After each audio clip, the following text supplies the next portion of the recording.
ఎన్ని తరాల ఎన్ని యుగాల మారని మనసు నీవు, ఎన్నడు లేని ఎవరికి లేని మాయని మమతవు నీవు.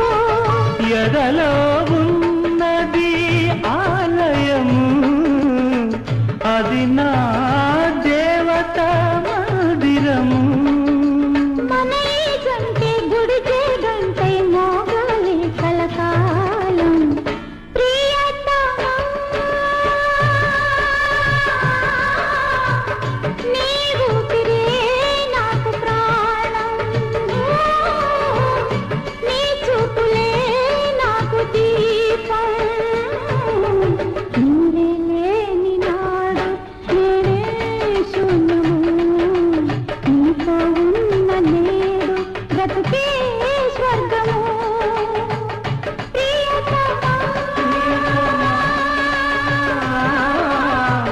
నీవు తిరే నాకు